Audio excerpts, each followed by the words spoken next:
اس نے داؤ پہ لگایا ہمارے فورن ریلیشن شپ کو، اس نے داؤ پہ لگایا ہماری قومی سلامتی کو، اس نے ملک کے انٹرنیشنل تعلقات کو داؤ پہ لگایا، صرف اپنی ہوس میں، اس کرسی کی لالچ میں، اس کرسی کے نشے میں، اس اقتدار کے نشے کے لیے اس نے یہ ساری چیزیں داؤ پہ لگائیں، اور انٹرنیشنل لوگوں کو کہتا گیا کہ ہم اداروں پہ اس نے الزام لگائے کہ ہمارے ملک کے ادارے جو ہیں انہوں نے اس کو ہٹایا یا مختلف پولیٹیکل پارٹیز نے ہٹایا۔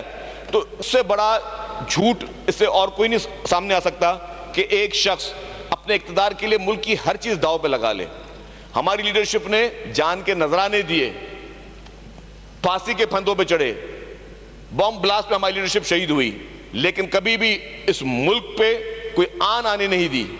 ملک کے خلاف کبھی خدا نہ خواستہ جب لوگ وزیر اعظم ہوتے ہیں، صدر ہوتے ہیں، بہت زیادہ راز سینے میں ہوتے ہیں قوم کے لیے، قوم کے امپورٹنٹ چیز، کبھی زندگی میں کوئی ایک لفظ الفاظ ان کے منہ پہ نہیں نکلا۔ لیکن اس شخص نے، اس پولیٹیکل پارٹی نے جس طریقے سے ملک کو بدنام کرنے کی کوشش کی، ملک کے لوگوں کو بیوقوف بنانے کی کوشش کی، اور انٹرنیشنلی ہمیں آئسولیشن میں ڈالنے کی کوشش کی گئی۔ آپ دیکھیں جب آئی ایم ایف کی بات آئی تو ان کے وزراء چلا کے کہہ رہے تھے کہ جی اگر ہماری حکومت آئی تو ہم آئی ایم ایف کو کے اس معاہدے کو نہیں مانیں گے۔ کتنا نقصان پہنچانے کی کوشش کی۔ آج اگر پولیٹیکلی کوشش کی کہ انسٹیبلٹی ہو، کوشش کی کہ اکانومک انسٹیبلٹی ہو، تو اس میں اس شخص کا کردار تھا۔ لیکن سر میں سمجھتا ہوں کہ ہر چیز ایکسپوز ہوتی جا رہی ہے۔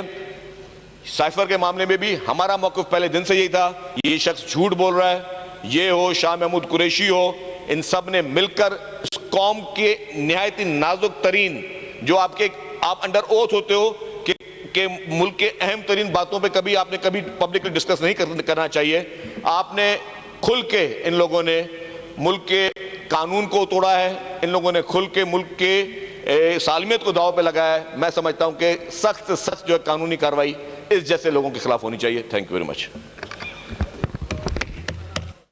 وزیر اطلاع سندھ شرجیل میمن صوبائی اسمبلی میں اظہار خیال کر رہے تھے۔ ان کا کہنا تھا کہ 3.5 سال تک عوام کو جھوٹے خواب دکھائے گئے۔ ایک شخص نے کوشش کی کہ لوگ ایک دوسرے سے نفرت کریں۔ اعظم خان ان کے خلاف ہی وعدہ مآب گواہ بن گئے۔ ہم نے پہلے ہی کہا تھا کہ عالمی تعلقات کو داؤ پر لگایا گیا ہے۔